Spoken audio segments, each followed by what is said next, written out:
The night my husband left me for another woman, he thought he was walking away from a helpless wife. He had no idea he was walking away from the woman who could destroy everything he had built. My name is Vivian Bennett. For 8 years, I believed Archer Bennett was the love of my life. I stood beside him when he had nothing. I supported his career, celebrated every promotion, and sacrificed my own dreams so he could chase his. But somewhere along the way, Archer changed. He started coming home late. His phone was always face down, and whenever I asked where he had been, he became irritated. Then one Friday evening, Archer came home wearing a smile I hadn't seen in months. He placed a folder on the kitchen table. "Vivian, we need to talk." I already knew something was wrong. I opened the folder. Divorce papers. My hands went completely still. "What's this?" Archer sighed. "I've met someone else." For a moment, I couldn't breathe. "Who?" He didn't even look ashamed. "Her name is Beau Clark." I stared at him. "Beau? She understands me, Vivian. She makes me happy. 8 years of marriage. And apparently, I was no longer enough." I looked at Archer and asked the question that broke whatever was left of my heart. "Do you love her?" He nodded. "Yes." Then he said something I'll never forget. "You were a good wife, Vivian, but I don't want an ordinary life anymore." Ordinary. That word stayed in my mind long after he walked out. What Archer didn't know was that my life had never been ordinary. Not even close. My father, Adriel Bennett, was the founder of Bennett Holdings, one of the largest private companies in the state. And years before Archer and I married, Adriel had transferred something into my name. A secret I had never told my husband. I owned 51% of Bennett Holdings. Archer worked for that company. He had spent years climbing the corporate ladder inside a business he believed belonged entirely to my father. He never knew that one day I would have the final say. But I had never wanted power over Archer. I only wanted a husband who loved me. So when he left, I didn't beg. I signed the divorce papers. I packed my things, and before walking out of the house, I looked at Archer one last time. He was standing beside Beau. They looked happy. Archer smiled at me. "You'll be okay, Vivian." I smiled back. "Yes, Archer." Then I walked away. Because he had no idea. The woman he had just abandoned was about to become his boss. For the first few days after the divorce, I disappeared. I didn't call Archer. I didn't text him. And I didn't ask a single question about Beau. Instead, I went to the one person who had been waiting for me to make this decision for years. My father. Adriel Bennett was sitting in his private office when I walked in. He looked at me for a few seconds before saying, "So, he finally left?" I nodded. "He chose Beau." Adriel's expression hardened. "And you let him?" "I didn't lose him, Dad." I placed the divorce papers on his desk. "He lost me." For the first time, Adriel smiled. "Then, I think it's time you stop hiding." I knew exactly what he meant. For years, I had stayed out of Bennett Holdings. Even though I owned 51% of the company, I had never attended board meetings. I didn't want special treatment. I didn't want Archer to know. I wanted him to love Vivian, not the Bennett name. But now everything had changed. Adriel opened a drawer and pulled out a thick black folder. Inside were documents bearing my name. Vivian Bennett, majority shareholder. I stared at them. "How long have you been waiting?" "Since the day you married Archer." I closed the folder. "I want control of the company." Adriel nodded. "Then it's yours." The next morning, I called Jackson Mitchell, the company's CFO.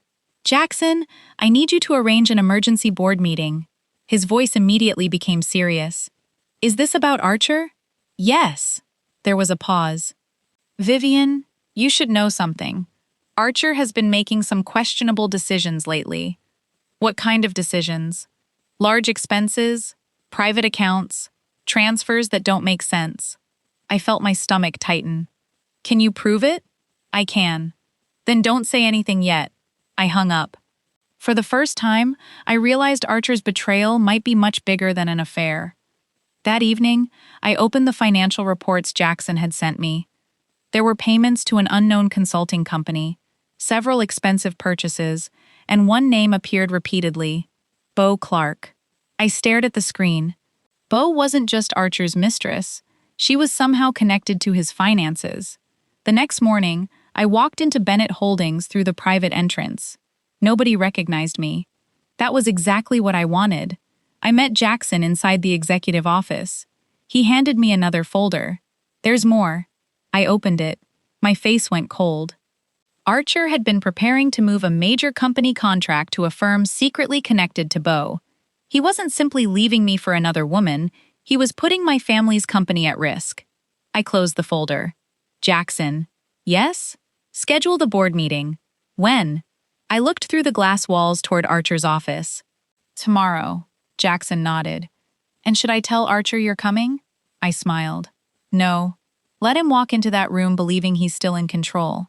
Because tomorrow, Archer Bennett was going to discover that the woman he had thrown away wasn't just his ex-wife. She was the woman who owned his future. The next morning, Archer walked into the boardroom like nothing had happened. He was wearing an expensive suit.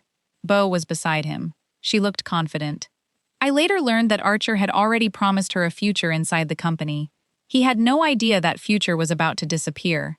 Jackson stood at the head of the table. The directors were already seated. Archer looked around. "What's this about?" Jackson didn't answer. Then the doors opened. I walked in. Archer froze. His face went completely pale. "Vivian?" Beau stared at me. "What are you doing here?" I calmly took the seat at the head of the table. "The question is, what are you doing here?" Archer looked at Jackson. "Who called this meeting?" Jackson answered, "The majority shareholder." Archer frowned. "Who?" I placed a folder on the table. "Me." Silence filled the room. Archer slowly looked at the documents. Then his eyes widened. "No?" I pushed the papers toward him. 51% ownership of Bennett Holdings. His hands started shaking. "But your father owns this company." "My father founded it." I looked directly into Archer's eyes. "But he transferred majority ownership to me years ago." Archer stared at me as if he was seeing a stranger. "You never told me. You never asked." Beau suddenly stepped forward. "This has to be some kind of mistake." I turned toward her. "It isn't." Then Jackson opened another folder. "This is the financial report you should be concerned about." He placed several documents in front of Archer. The payments, the transfers, the consulting company connected to Beau.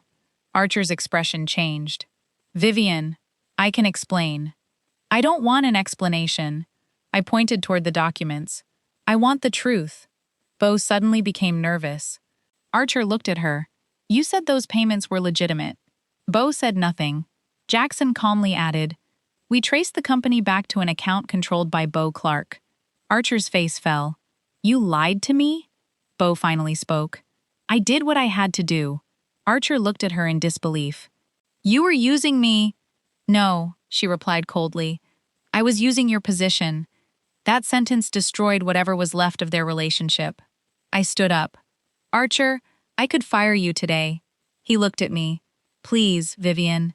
For the first time, he wasn't speaking to me like an arrogant husband. He was begging, but I wasn't interested in revenge. "You will face an internal investigation. If the evidence proves misconduct, the board will decide what happens next." Archer lowered his head. "And Beau?" I looked at her. "She is no longer permitted to conduct business with Bennett Holdings." Beau's confidence disappeared. I picked up my folder. As I walked toward the door, Archer called my name. "Vivian," I stopped. "I really did love you once." I looked back at him. "I know." Then I said the words he needed to hear. "But loving someone doesn't mean you get to hurt them without consequences." I walked out of the boardroom. Behind me, Archer had lost his position, his mistress, and the life he thought he had won. But the biggest lesson was still waiting for him. He had spent 8 years thinking I was ordinary. Now he finally understood. He had never known his wife at all. 3 months passed after the board meeting. Archer's investigation was complete. The evidence was undeniable. He had violated company policies and secretly tried to redirect a major contract to a company connected to Beau. The board removed him from his executive position. Beau disappeared from his life almost overnight. But strangely, I didn't feel victorious. I felt free.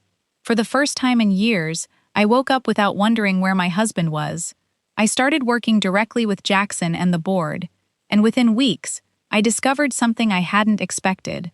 Bennett Holdings had been losing millions because of decisions Archer had made behind closed doors. We fixed the contracts, we recovered several accounts, and the company began growing again. One afternoon, Jackson walked into my office. "You've changed the entire company in 3 months." I smiled. "No, I just stopped letting the wrong people control it." Then he handed me an envelope. "It's from Archer." I stared at it. I hadn't heard from him since the investigation. I opened the letter. There were only a few lines. "Vivian, I know I don't deserve another chance. I thought I was leaving behind an ordinary woman. I was wrong. I lost the best person who ever stood beside me. I'm sorry." I folded the letter. I didn't hate Archer, but forgiveness didn't mean going back. That evening, I received another message. Archer wanted to meet me. I agreed, not because I wanted him back, because I wanted closure. We met at a quiet restaurant. When Archer walked in, he looked completely different. No expensive suit, no confidence. Just a tired man who finally understood what he had lost. He sat across from me. "I don't expect you to forgive me." I remained silent. "I was stupid," he continued. "I had everything, Vivian. You loved me, you supported me, and I threw it away because I thought someone else could give me a better life." I looked at him. "You didn't leave because Beau was better." He looked confused. "You left because you stopped appreciating what you had." His eyes dropped. "I know." There was a long silence. Then he asked, "Is there someone else?" I smiled. "No." He looked relieved. But then I added, "I'm choosing myself now." His expression changed. I stood up. "Archer, I hope you become a better man someday." He looked at me. "And if I do?" I shook my head. "Then become better for yourself, not for me." I walked out of the restaurant. For years, I had believed losing my marriage meant losing my future. I finally understood the truth. Sometimes the person who leaves your life isn't your greatest loss. Sometimes, they are the reason you finally find yourself. A year passed. Bennett Holdings was stronger than ever. The company had expanded into 3 new markets, and my name was finally known throughout the business world. For the first time, I stopped hiding behind my father's name. I became the face of the company.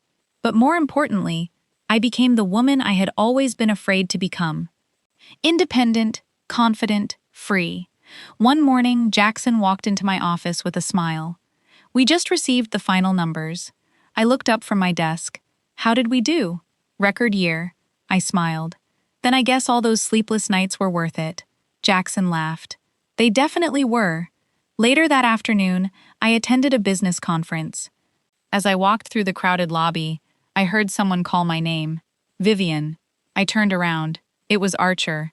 He looked different, older, quieter, but there was no anger in his eyes anymore, only regret. "I heard about the company," he said. "I've heard you're doing well." "I am." He smiled faintly. "I'm glad." For a moment, neither of us spoke. Then Archer said, "You know what hurts the most?" I waited. "I spent 8 years trying to build a life that looked successful from the outside." He looked down. "And I destroyed the one person who actually loved me." I didn't respond, because there was nothing left to say. He reached into his pocket and handed me a small envelope. "What is this?" "Something I should have given you years ago."